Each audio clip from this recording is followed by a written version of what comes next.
Halo semuanya, hari ini saya dalam perjalanan menuju beberapa tempat yang ada di kota Yogyakarta. Ikuti terus ya.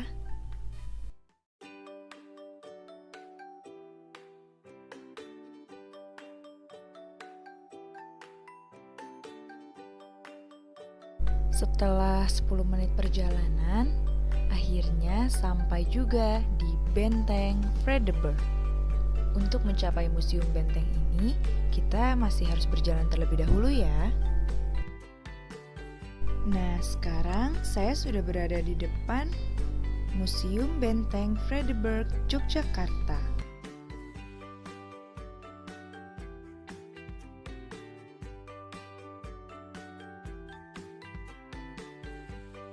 Tiket masuknya hanya Rp3.000 saja loh. Ketika memasuki area museum, sudah terdapat denah yang memudahkan kita untuk mencari tempat. Yang pertama, kita akan memasuki Diorama 1. Di dalam Diorama 1 ini memuat sejarah-sejarah mengenai kota Yogyakarta. Ketika memasuki Diorama 1, langsung terlihat layar interaktif mengenai Pangeran Diponegoro, yang mana ketika kita menyentuh dari layar tersebut akan muncul loh sejarahnya. Dan terdapat pula trilogi kepemimpinan Taman Siswa. Ternyata di dalam Diorama 1 ini terdapat replika kongres yang diselenggarakan di Yogyakarta. Beginilah kira-kira suasananya.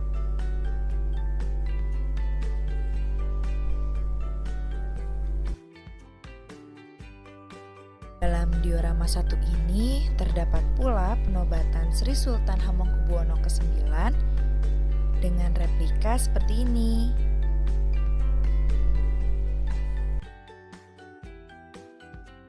Sekarang kita lanjut ke Diorama 2. Di ruangan Diorama 2 ini berisi tentang sejarah-sejarah perlawanan rakyat Yogyakarta ketika masa penjajahan dulu.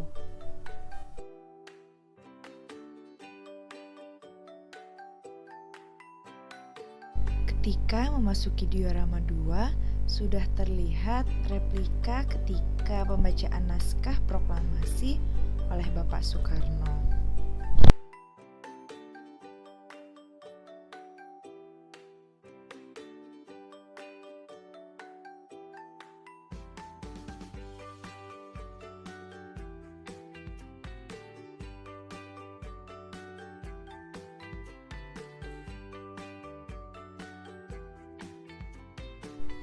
Selain pembacaan naskah proklamasi tadi, ada pun replika dari Ibu Fatmawati ketika sedang menjahit bendera merah putih dengan desain pada abad ke-13 yang mana menjahit 9 garis merah dan putih secara bergantian atau berurutan. Berikut ini adalah informasi mengenai Ibu Fatmawati penjahit bendera pusaka merah putih.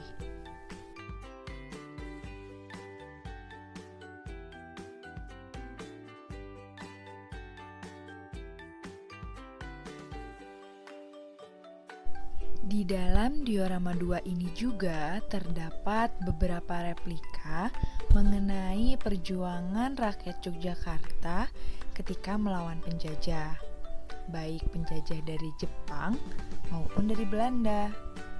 Nah, ini dia beberapa replika yang terekam oleh saya ketika memasuki Diorama 2.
Adapun beberapa mata uang yang digunakan ketika zaman penjajahan dulu. Itulah informasi yang saya dapatkan ketika berkunjung ke Museum Vredenburg, Yogyakarta. Selanjutnya, saya berkunjung ke Candi Sambisari.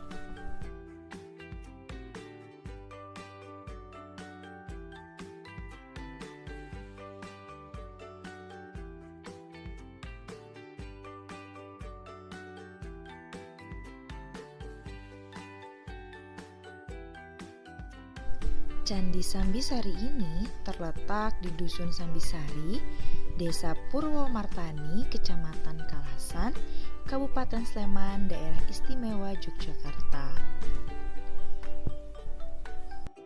Seperti yang kita lihat, area Candi Sambisari ini sangat bersih sekali.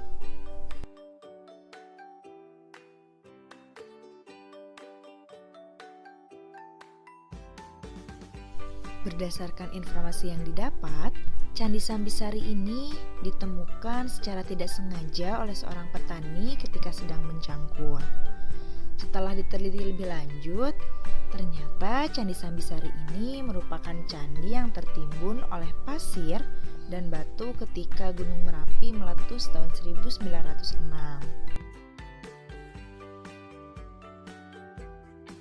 Untuk melihat Candi Sambisari secara lebih dekat lagi, kita harus menuruni anak tangga terlebih dahulu.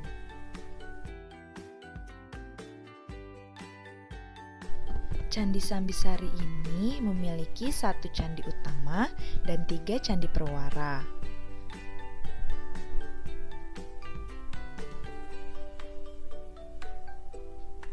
Ini merupakan candi perwara yang ada di depan dari candi utama.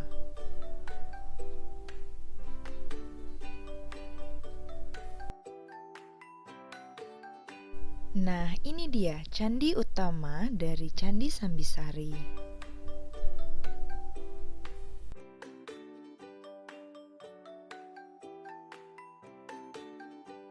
Yuk kita lihat ada apa di dalam candi utama ini. Ketika masuk, kita sudah dapat melihat area tengah dari candi utama ini. Candi utama ini memiliki tinggi sekitar 7,5 meter dan pada setiap dinding candi terdapat relung yang berisi arca seperti arca Agastya atau Shiva, ada arca Ganesha, dan ada arca Durga Mahisasura Mardini.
Seperti inilah candi utama dari Candi Sambisari. Ternyata terdapat pula larangan untuk memanjat pagar candi agar tidak terjadi kerusakan.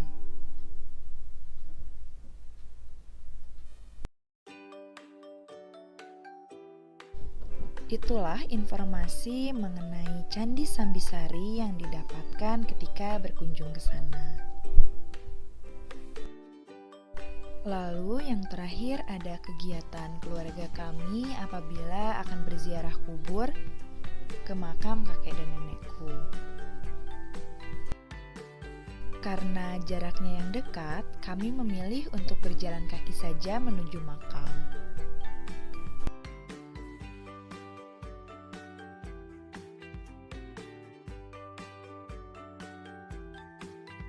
Ketika akan memasuki area makam, kita harus melepas alas kaki terlebih dahulu, lalu berjalan mencari makam kakek dan nenekku. Sudah terlihat bukan perbedaan bentuk dari makam? Dan inilah makam kakek dan nenekku. Lalu memulai berdoa, Pak Deku akan menyalakan lilin yang berfungsi untuk membakar menyan yang telah kami bawa dari rumah. Setelah membakar menyan, Pak Deku akan memimpin kami untuk berdoa secara bersama-sama. Seperti inilah prosesnya.